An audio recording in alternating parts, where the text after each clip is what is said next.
If you hate and avoid bar chords, in this video I want to share with you one simple concept that just might change your mind.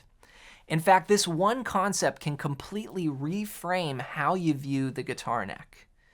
Did you know that the entire fretboard can be organized and mastered for both rhythm and lead guitar using simple bar chords?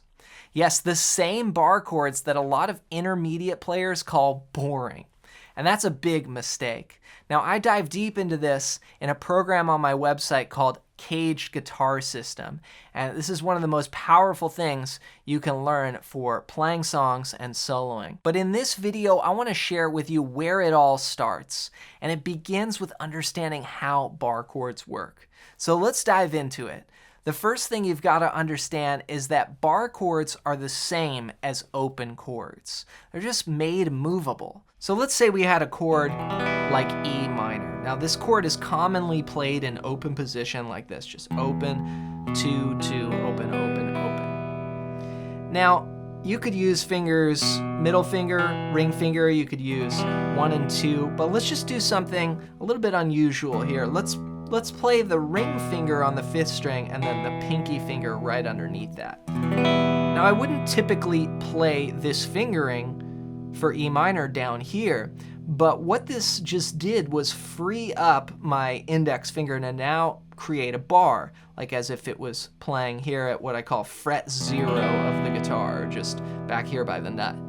Now I can move this up. Let's say I move this to the 7th fret.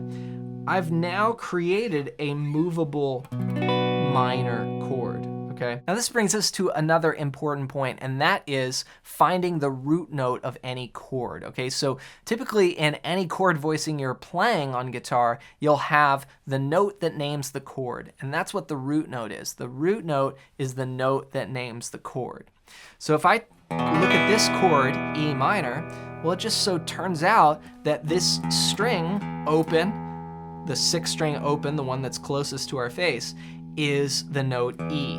So that happens to be the root note for this chord. So wherever I play this chord when I make it movable, if I played it on the 1st fret, it would be F, F sharp, G, G sharp, A sharp, B.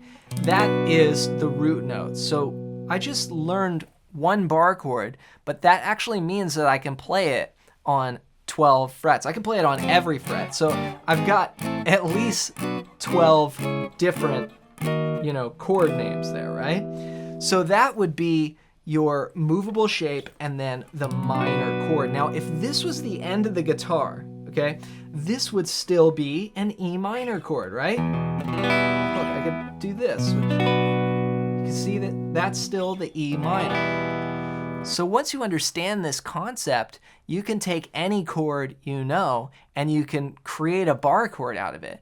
And that is a huge key to cracking the fretboard code for learning chords up and down the neck. So that's the first reason why bar chords don't suck. Let's look at another example here. Let's say we took a C chord, okay? Now, typically, this chord is played in open position like this from the 5th string down, 3, 2, open, 1, open. But let's do another unusual fingering. Let's play the pinky finger on the 5th string, ring finger on the 4th string, and then middle finger on the 2nd string. So it's the same notes. There's no difference, right? C, C. The only change is that the fingers that I'm using to play it are different. Now, why would I do this? Again, I wouldn't play C like this in open position, but here I've now freed up my index finger. Check this out. I can now move this up and down the neck, right? I've now got more bang for my buck. I've got 12 chords that I can play up and down the whole fretboard that is just based off that C chord. So let's do the same thing. Let's find the root note. Now with this chord, the root note's actually on the 5th string. It's again the note that was closest to our face that we're playing, and that would be the 3rd fret of the 5th string, C. So wherever I move this chord, C, C sharp, D, D sharp, E, F. If I put it up here, that's an F chord. If I put it here, that's an E chord. Check that out. E, higher voicing of it. And this is a huge key for understanding the neck and being able to play chords up and down the fretboard. Now this can go to very deep places. So I'll just give you a quick glance at that real quick and show you why bar chords aren't boring. Let's say I took a chord like E, and here's probably a chord that a lot of people don't use that much. Let's say I played an E major 13, like this. And then I bar that up. Look at that chord. I mean, listen to this.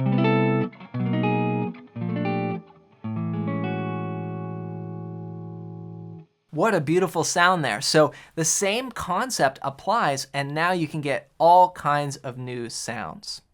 So hope you enjoyed this video, and that gives you a new way to look at the guitar neck. And again, to help you master this and just dive deeper into how the fretboard can be organized with chords and scales, grab my free fretboard guide. Just go to johnmclennan.com/fretboard guide and get it as my gift to you.